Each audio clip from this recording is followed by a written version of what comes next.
Human worldviews are expanding. Where once tales of distant lands and peoples conjured up creative and often inaccurate ideas, now they bring to mind images, news stories, and places that you can travel on a vacation.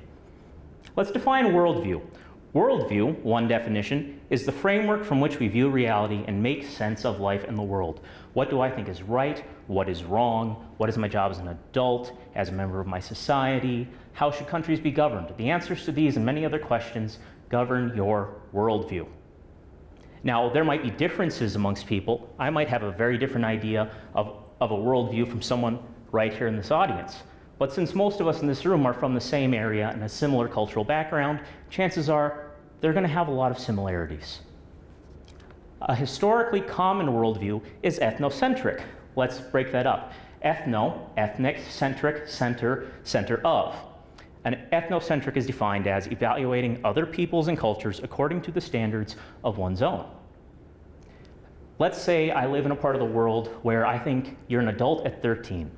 They leave the home, they get married, they have their own children, they're not dependent on me anymore, they start providing for themselves, they contribute to the community. That's only logical. And those people on the other side of the world or other side of the mountain who think you're an adult at 21, come on, they could be producing at a much younger age. It doesn't make sense. It must be wrong. That's an ethnocentric viewpoint.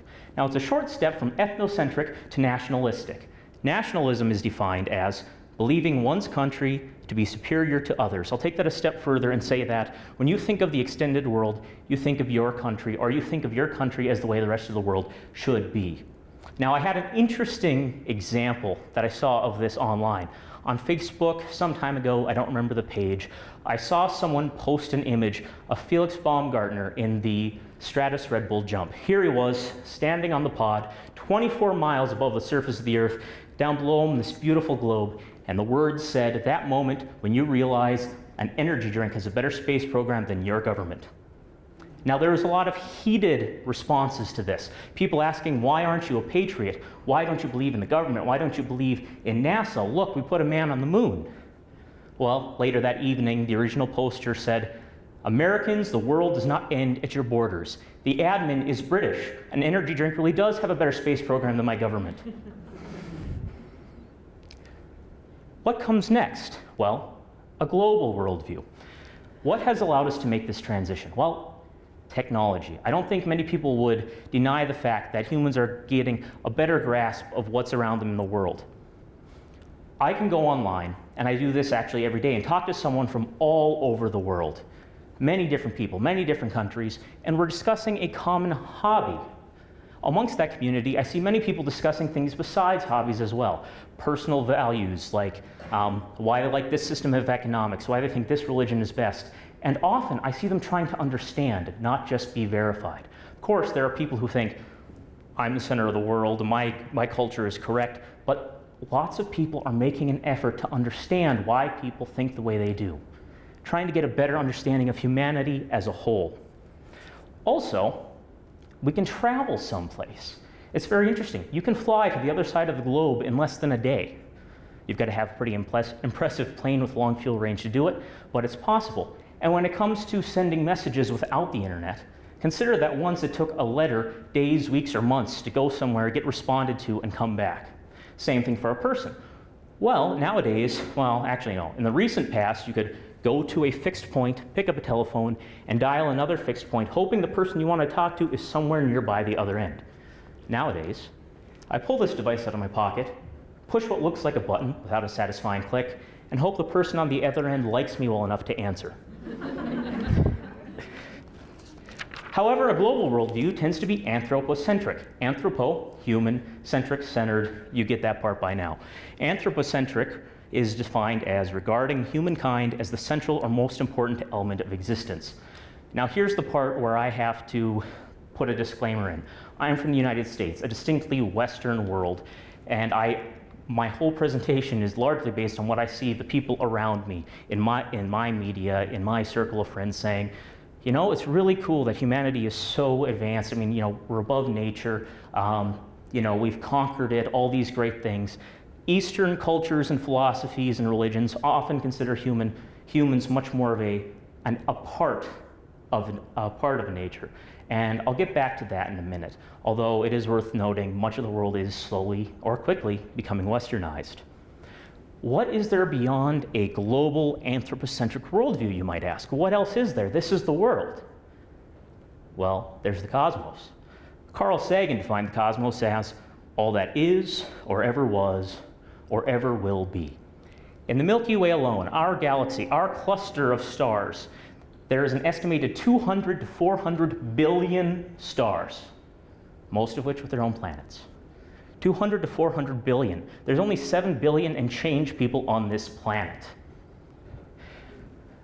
What's beyond that? This is an image of the Hubble Extremely Deep Field.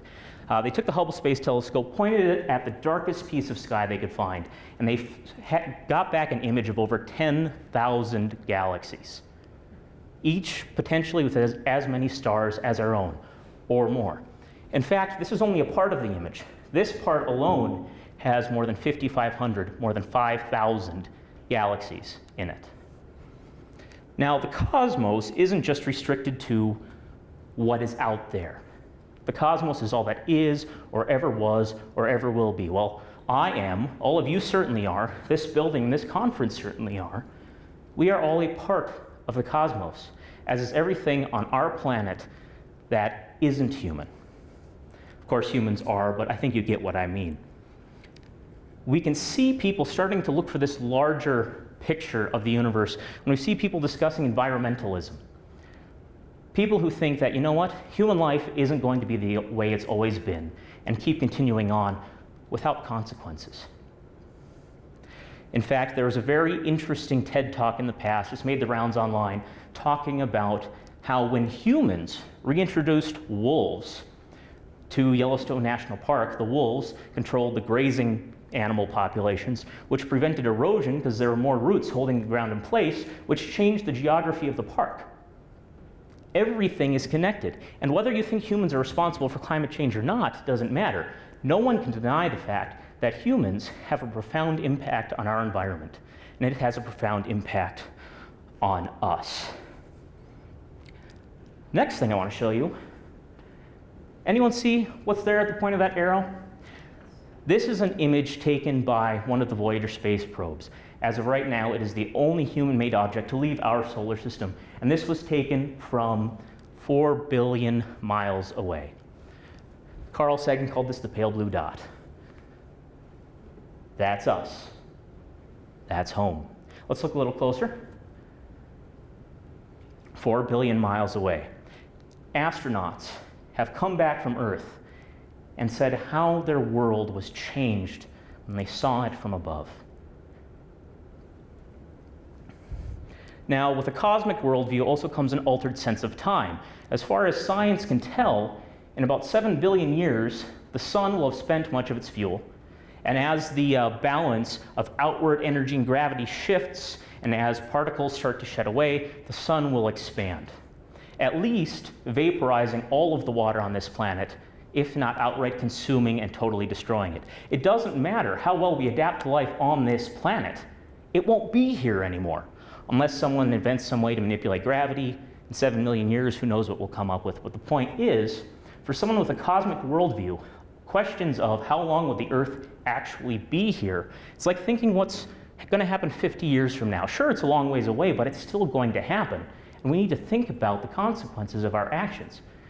Just like environmentalism. If we keep fishing the oceans and not allowing them to replenish themselves, what will be left for my children in the future? It's a long ways away, but it's still going to happen. When you look at the world with a cosmic view, where humanity is a part of the large, very large whole, things seem different. Killing each other over jealousy, resources, vengeance, it all seems rather petty. How big is your world? How big is your cosmos?